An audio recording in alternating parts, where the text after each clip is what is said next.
मुग्धा और उसकी सास के बीच पूरा समय सास के किसी न किसी काम को लेकर मतभेद चलते ही रहते हैं। बहू, ओ बहू, जरा चाय बना दे। मुग्धा चाय लेकर आती है। ये लीजिए, और कुछ चाहिए? अरे नहीं, बस चाय पीने का मन था। जाओ, तुम दूसरा काम करो। चाय पीने के थोड़ी देर बाद सास दोबारा मुग्धा को आवाज लगाती है। अरे बहू रे, आओ बहू, जरा हलवा तो बना दे, मीठा खाने को मन हो रहा है।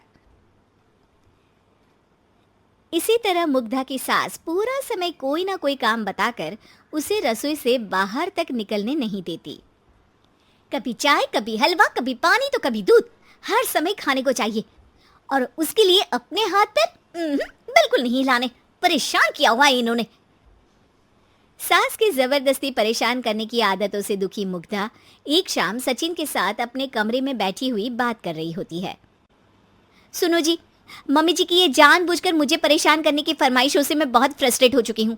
पूरे दिन में एक सेकंड का आराम नहीं मिलता। रसोई से बाहर कदम रखती नहीं कि बहू ये बना दे, बहू री वो बना दे। अरे इनकी फरमाइशें चलती ही रहती है। अरे मुग्धा, माँ खाने की शौकीन है, पर उम्र हो चली है, खुद खाना नहीं बना सकती, इसलिए तुमसे बोलती है। अरे तो शौक भी उम्र देख कर रखने चाहिए ना। समझ में नहीं आता, हर समय फेविकॉल का जोड़ लगाए सोफे से चिपके बैठी रहती है। इतना सब डाइजेस्ट कैसे हो जाता है उन्हें? अरे तुम मेरी माँ से इतनी नफरत कैसे कर सकती हो? मैं उसे नफरत नहीं करती जी, बस परेशान हूँ। जहाँ मुग्धा अपने पति से ये सब बोल रही होती है, वहीं उसकी सास भी कमरे के बाहर दरवाजे से कान लगाए सारी बातें सुन रही होती है और अगली दोपहर रसोई में मुग्धा के पास जाती है। बहू, आज ना मेरा कुछ मसालेदार खाने का मन है। तो चाय बना दूं? मुझे बहुत पसंद है। अरे ना, ऐसा कर लिट्टी चोखा बना ले। और हाँ, जितना मसाला बातों में मिलाकर पति को सुनाती हो ना, सब्जी में भी वैसे ही डाला करो, खाना स्वादिष्ट बनेगा। सास की बात सुनकर मुग्धा हैरान रह जाती है।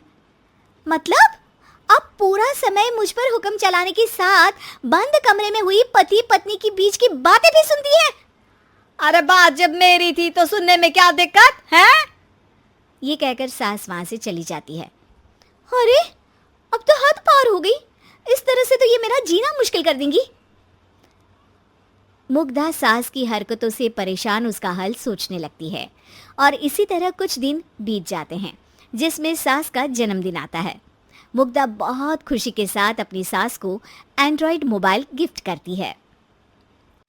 मम्मी, आपको सबसे बात करने के लिए बहुत दिक्कत होती है ना, कभी सचिन तो कभी मुझे बोलना पड़ता है, पर इस मोबाइल से आपको कोई दिक्कत नहीं होगी। एक जगह बैठे बैठे बहुत कुछ कर सकती हैं अब आप। मोबाइल देख सासू माँ खुश हो जाती है, पर उसे इस्तेमाल करना तो आता नहीं, इसलिए साइड में रख देती है।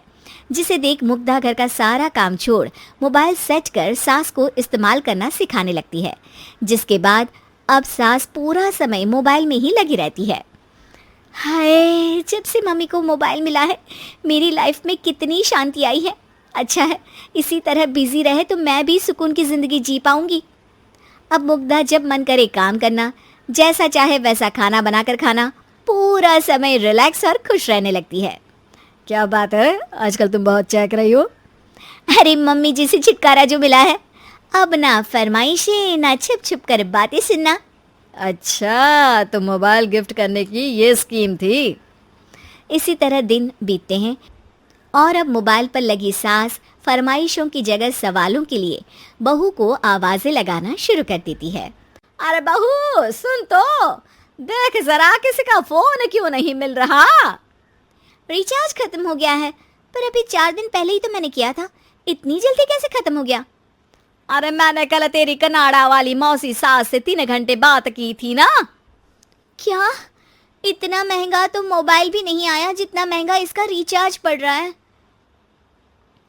इसके बाद तो जैसे मुग्धा के दिन के 24 घंटे में से 20 घंटे सास के पास उनके मोबाइल रिलेटेड प्रॉब्लम सॉल्व करने की ड्यूटी ही बन जाती है। अरे मुग्धा, ये मोबाइल में अचानक तेरी मौसी सास की शक्ल क्यों दिखने लगी? और ये तो हिल भी रही है। मम्मी, ये गूगल डुओ का वीडियो कॉल है, इसमें आप बात करने के साथ एक दूसरे की शक्ल भी देख सकती हो। अच्छा, ये तूने मुझे पहले क्यों नहीं बताया? अब बताने के लिए पहले नहीं बताया। इसी बीच सचिन भी वहां आ जाता है और सास अपनी वीडियो कॉल में बिजी हो जाती है। क्यों, सास बहू में क्या गपशप चल रही है? इसे गपशप नहीं, दिमाग का दही होना बोलते हैं। पर तुम तो मम्मी को मोबाइल देकर बहुत खुश थी, फिर क्या हुआ? हाँ, उसका सुकून भी कुछ ही दिन मिला। अब घर के टंटे खत्म हुए तो मोबाइल की टिंग टिंग शुरू हो गई। देखो भाई, कुछ पाने के लिए कुछ खोना तो पड़ता है। आखिर तुमने मोबाइल अपने फायदे के लिए ही तो दिया है, तो फिर सवालों के जवाब भी देने पड़ेंगे, क्योंकि जब तक उनके हाथ में ये फुंथरू रहेगा, तुम्हारी लाइफ में प्राइवेसी और सुकून रहेंगे। कहने का मतलब है अगर इससे प्यार बढ़े तो दाग अच्छे हैं। अरे मुझे पहले दिन से ही पता है मोबाइल किस मकसद से दिया गया है, भूलो मत, इससे पहले मैं बातें ही सुनती थी। सास की ये बात सुनकर मुग्धा शॉक में और सचिन हंसता रह जाता है।